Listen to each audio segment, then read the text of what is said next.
Welcome to Narayan study zone. आज की इस क्लास में हम सॉल्यूशन से रिलेटेड कोलिगेटिव प्रॉपर्टी जो बहुत ही ज़्यादा इंपॉर्टेंट टॉपिक है उसको आज हम डिस्कस करने वाले हैं। इससे पहले जो मैंने आपको टॉपिक डिस्कस किए हैं उनको मैं एक बार ब्रीफ में आपको बता देता हूँ। सबसे पहले हमने सॉल्यूशन के बारे में वहाँ पे बताया था कि सॉल्यूशन एक होमोजेनियस मिक्सचर होता है। उसके बाद हमने कंसंट्रेशन टर्म को वहाँ पे डिफाइन किया।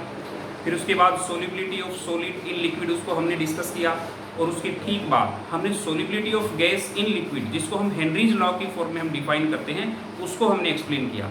और बाद में हमने रोल्स लॉ जो कि एक स्पेशल केस होता है हेनरीज लॉ का ही, उसको हमने डिटेल से डिस्कस किया। उसको हमने पहले डिफाइन किया for the solution of volatile liquids. दोनों वोलेटाइल लिक्विड वहाँ पे हमने डिस्कस किए।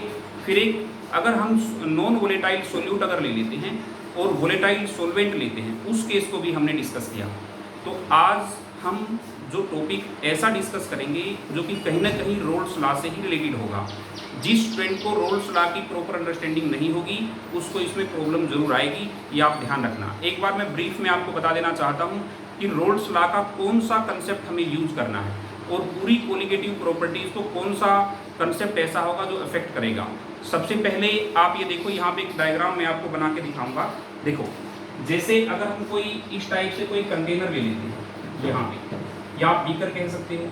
यहाँ पे अगर हमने एक सॉल्वेंट लिया, सपोज करो ए टाइप का सॉल्वेंट है आपका, ठीक है। तो जैसे ही देखो ये वोलेटाइल है, ये ध्यान रखना, ये वोलेटाइल रहेगा आपका, ये वोलेटाइल रहेगा आपका, ठीक है। अब जैसे हमने प्योर फॉर्म में ही सॉल्वेंट लिया है, कुछ भी इसके अंदर मिक्स नहीं है, तो सरफेस के ऊपर सारे के सारे पार्टिकल जो हैं एक ही रहेंगे।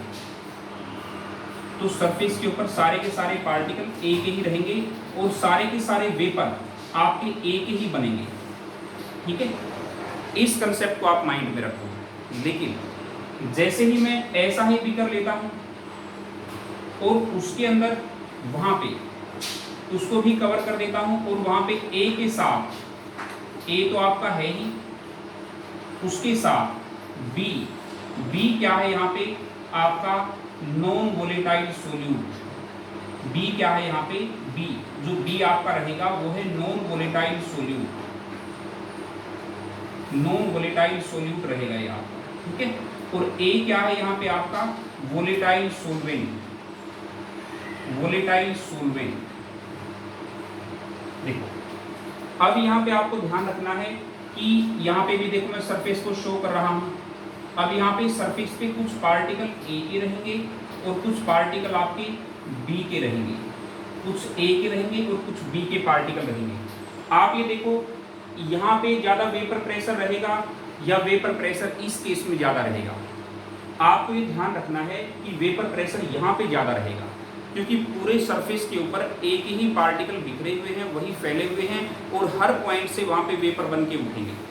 लेकिन जैसे ही आप यहाँ पे मिक्सिंग कर देते हैं, वो भी नॉन वोलेटाइल सोल्यूट को आपने यहाँ पे मिक्स किया है, तो उसके तो वेपर बनेंगे नहीं, वो तो बल्कि कुछ एरिया को कवर करके रखेंगे और यहाँ से वेपर जो आपके सोलवेंट के रहेंगे सिर्फ वही बनेंगे और वो भी इसकी बजाय थोड़े कम बनेंगे। देखो, वेपर में कमी आ गई क्योंकि नॉन वोलेटाइल सोल्यूट आपके सरफेस के ऊपर फैले हुए हैं। तो उसकी वजह से क्या हुआ, तो जब आप मिक्सिंग फॉर्म में वहाँ पे नॉन वोलेटाइल सोल्यूट लेते हो तो उससे वेपर्स में कमी आ जाती है और यही कमी आपकी कुछ प्रॉपर्टीज को जनरेट करती है या उनको उनकी वजह से प्रॉपर्टीज हम डिस्कस करते हैं, काफ़ी हद तक इफेक्ट पड़ता है, उनको बोलते हैं कोलिगेटिव प्रॉपर्टीज। तो कहने का मतलब है ये जो यहाँ पे वेपर प्रेशर में जो कमी आई इसको बोलते हैं relative lowering of vapour pressure, relative lowering of vapour pressure. देखो, ये कंसेप्ट जो है आपका बार बार कई सारी प्रॉपर्टीज को अफेक्ट करेगा। आपको मैंने बताया कि सरफेस को पहले हमने ऐसा लिया कि सारे के सारे सॉल्वेंट के ही पार्टिकल थे, लेकिन हमने उसके अंदर क्या किया, नॉन वोलेटाइल सोल्यूट को मिक्स कर दिया। अब वो सरफेस पे कुछ हिस्सा कवर कर लेगा तो सारे के सारे सरफेस पे सॉल्वेंट के पार्टिकल नहीं रहेंगे, तो इसका मतलब वेपर कुछ कम बनेंगे। पहले की बजाय जो ये आपके वेपर कम बने हैं इसी को बोलते हैं रिलेटिव लोअरिंग ऑफ। यहाँ पे रिलेटिव लोअरिंग हो जाती है वेपर प्रेशर के अंदर, लेकिन रिलेटिव सेंस तब आएगी, अब ये होगा रिलेटिव लोअरिंग कब बनेगी। देखो इसको मैं यहाँ पे टर्म से डिनोट करूंगा, P1 नोट ज्यादा होता है, P1 कम होता है अपॉन P1, यहाँ पे P1 नोट। अगर आप कोई इस फॉर्म में लिखते हैं तो आप यहाँ पे इसको ऐसे रिप्रेजेंट कर सकते हैं, P1 नोट माइनस P1। अब यहाँ पे दो बातें आपको ध्यान रखनी है, एक मैंने आपको रिलेटिव कहा है, एक कहा है लोअरिंग। दोनों में डिफरेंस आपको समझना है। लोअरिंग तो आपका रहेगा जैसे P1 नोट, ये तो आपका वेपर प्रेशर यहाँ पे है, और ये आपका रहेगा P1। P1 मैंने आपको पहले भी बताया है कि जब आप मिक्सर के अंदर यूज करेंगे तो P1 यूज करना है, और यहाँ पे जब आप यूज करेंगे तो ये प्योर फॉर्म में होता है। अब ये वैल्यू इससे बड़ी होगी, देखो अब इसमें से P1 नोट माइनस P1 जो होगा इसको बोलेंगे लोअरिंग। लेकिन जब P1 नोट माइनस P1 को आगे बढ़ा के लिखते हैं तो P1 नोट माइनस P1 का फॉर्मूला क्या होता है, P1 is directly proportional to x1 होता है, P1 is equal to P1 naught x1 होता है।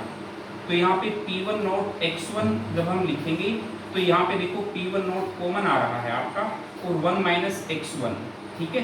तो यहाँ पे आपका P1 नोट माइनस P1 ये आपको यहाँ पे नीचे ले आएंगे, तो P1 note minus P1 upon P1 note, यहाँ पे 1 माइनस x1 हो गया। तो ये होता है रिलेटिव लोअरिंग। रिलेटिव लोअरिंग में थोड़ा सा आप ध्यान रखना, इसमें अपोन में लिखेंगे, लोअरिंग में सिर्फ हम माइनस करके लिख देंगे। ये कंसेप्ट मैं भी आपको ब्रीफ में ही बता रहा था, आपको दोबारा से ध्यान से सुनना है। यहाँ पे अभी तक मेरा मेन पर्पज है आपको कि वेपर प्रेशर कम होता है, अगर हम उसके अंदर सॉलिड सोल्यूट वो भी नॉन वोलेटाइल मिक्स कर देते हैं तो उसके अंदर कमी आ जाती है, और उस वेपर प्रेशर की कमी की ही वजह से हम वहाँ पे देखते हैं कि बहुत सारी प्रॉपर्टीज़ को अफेक्ट करता है वो। अब मैं आपको बताने जा रहा हूँ कि वो प्रॉपर्टीज़ जो नंबर ऑफ पार्टिकल्स के ऊपर डिपेंड करती हैं, न कि उनकी नेचर के ऊपर, उनको बोलते हैं कोलिगेटिव प्रॉपर्टीज़। तो आज हम कोलिगेटिव प्रॉपर्टीज डिस्कस करने जा रहे हैं। तो कोलिगेटिव प्रॉपर्टीज कौन सी होती हैं? Those properties which depend on number of particles and do not depend on the nature of the particles. तो नेचर ऑफ पार्टिकल के ऊपर डिपेंड नहीं करेंगी, या आप ये कह सकते हैं नेचर ऑफ सबस्टांस के ऊपर डिपेंड नहीं करेंगी, वो किसके ऊपर डिपेंड करेंगी? नंबर ऑफ पार्टिकल्स के ऊपर। उन्हीं को हम बोलेंगे कोलिगेटिव प्रॉपर्टीज। ये तो मैंने आपको जस्ट एक वैसे कंसेप्ट बताया है। देखो यहाँ पे थोड़ा कंफ्यूज मत हो जाना, मैंने शुरू में डायरेक्ट बता दिया रिलेटिव। रिलेटिव तो ऐसे यूज करना है जब अपोन में लिखना हो, और लोअरिंग के लिए सिर्फ जब अपोन में नहीं लिखना हो, लोअरिंग इन वेपर प्रेशर, ये आपको ध्यान रखना है। शुरुआत मैंने इसको डायरेक्ट बता दिया कोलिगेटिव प्रॉपर्टी के नाम की वजह से। अब मैं ऐसे ही मेंशन कर रहा हूँ कौन कौन सी कोलिगेटिव प्रॉपर्टीज होती हैं, उनकी नेमिंग करता हूँ, और फिर एक एक उनको डिस्कस करेंगे हम, ठीक है। अब देखो जरा, ये तो मैंने आपको कंसेप्ट सिखाया था कि जैसे ही हम किसी वोलेटाइल सॉल्वेंट के अंदर नॉन वोलेटाइल सॉल्यूट को अगर हम मिक्स कर दें तो वेपर प्रेशर में कमी आ जाती है, और उस वेपर प्रेशर की कमी की वजह से कई सारी प्रॉपर्टीज इफेक्ट होती हैं, और वो प्रॉपर्टीज कौन सी होती हैं? Colligative properties. अब कोलिगेटिव प्रॉपर्टीज कौन कौन सी हैं? सबसे पहली है आपकी relative lowering of vapour pressure. Relative lowering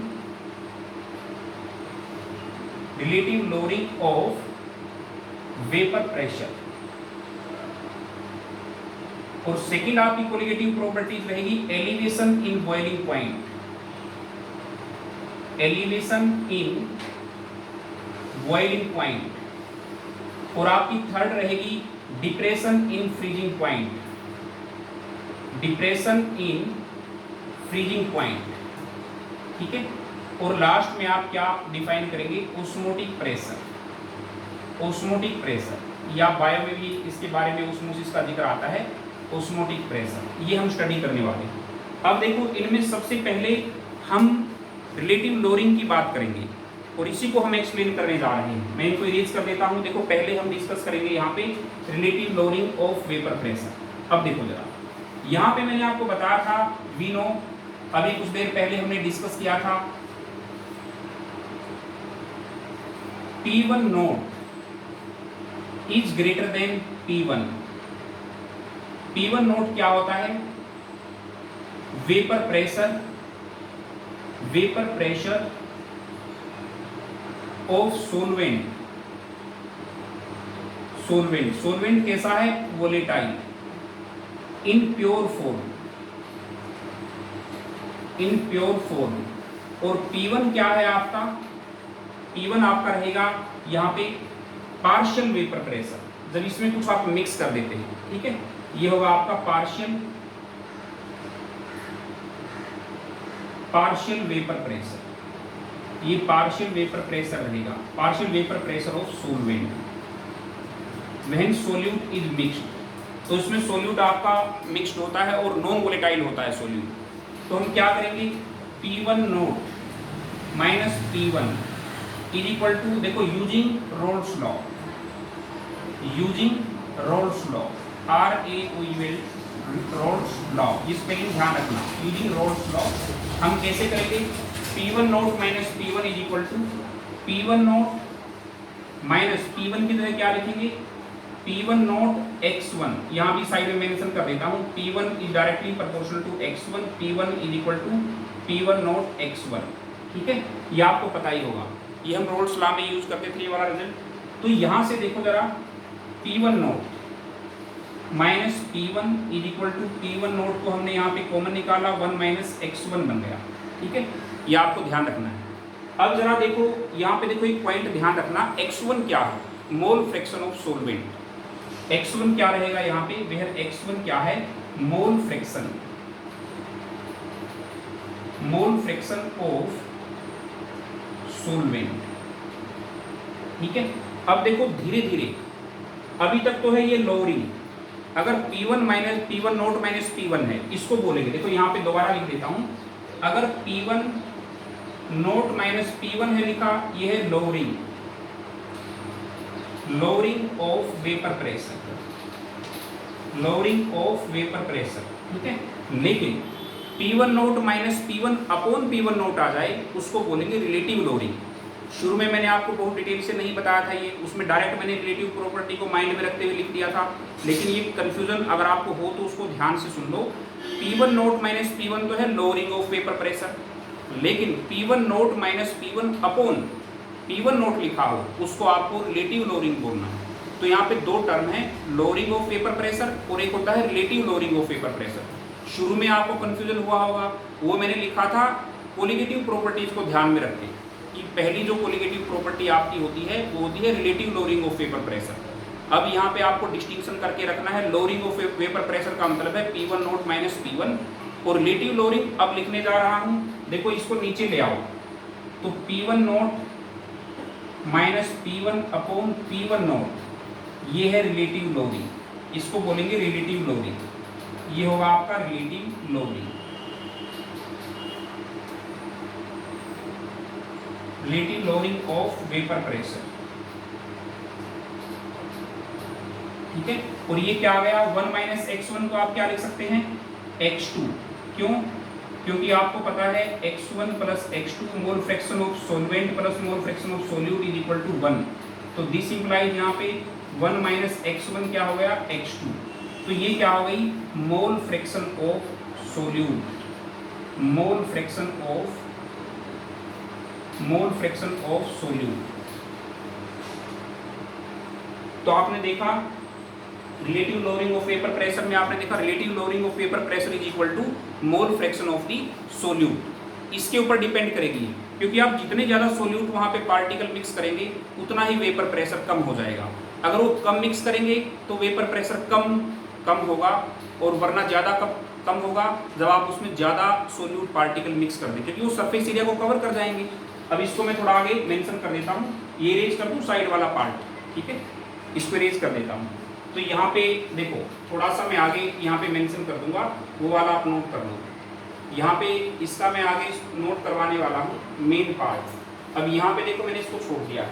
अब आपका देखो यहाँ तक रिजल्ट आ चुका है, P1 note minus P1 upon P1 naught is equal to आपका x2 आ चुका है। x2 क्या है? आपका mole fraction of the solute, ठीक है। और इसके लिए हम फॉर्मूला क्या लिखेंगे? x2 इज इक्वल टू यहाँ पे W2 अपॉन M2, ये number of moles of solute हो गया, ठीक है। Number of moles of solute आपने लिखा ऊपर, या फिर इसको मैं शॉर्ट में ही डायरेक्ट लिख देता हूँ ताकि आपको ज़्यादा कंफ्यूजन नहीं हो। यहाँ पे डायरेक्ट मैं N2 और N1 की फॉर्म में लिख देता हूँ। तो मोल फ्रैक्शन सोल्यूट की जब आप लिखेंगे N2 अपॉन यहाँ पे N2 प्लस N1, ऐसे लिख लो इसको, ठीक है। तो ये है number of moles of solute upon number of moles of solute plus number of moles of solvent. अब इसकी जगह हम क्या लिख देंगे, P1 note minus P1 upon P1 naught is equal to यहाँ पे N2 अपॉन यहाँ पे N2 प्लस N1, ठीक है। इन actual practice when solution is dilute, अगर सॉल्यूशन डाइल्यूट होता है, if solution is dilute, if solution is dilute then N1 is very greater as compared to N2. This implies in denominator part, in denominator N2 can be neglected, N2 can be neglected, N2 को आप neglect कर सकते हैं, ठीक है। अब यहाँ पे देखो P1 note minus P1 upon P1 naught is equal to N2 by N1, ठीक है। और यहाँ पे नंबर ऑफ मोल्स निकालने वाला फॉर्मूला यूज करना है आपको। तो N2 क्या होता है नंबर ऑफ मोल्स के केस में, W2 अपॉन M2, ये given mass upon molar mass है। और ऐसे ही N1 क्या होता है, W1 अपॉन M1, ठीक है। This implies P1 note minus P1 upon P1 naught is equal to क्या हो गया, W2 अपॉन M2। अब इसके नीचे W1 अपॉन M1 लिखेंगे तो ये ऊपर चला जाएगा, M1 अपॉन यहाँ पे W1, आपका ये रिजल्ट बन जाएगा। ये relative loading of vapour pressure के लिए होगा। आप इसको न्यूमेरिकल फॉर्म में भी आप इससे क्वेश्चन आता है तो डायरेक्ट ये वाला रिजल्ट यूज होगा आपका। तो ये कैसे बनता है आपको मेरे ख्याल से समझ आ गया होगा। तो आज की मेन क्लास में हम इतना ही डिस्कस करेंगे, ठीक है।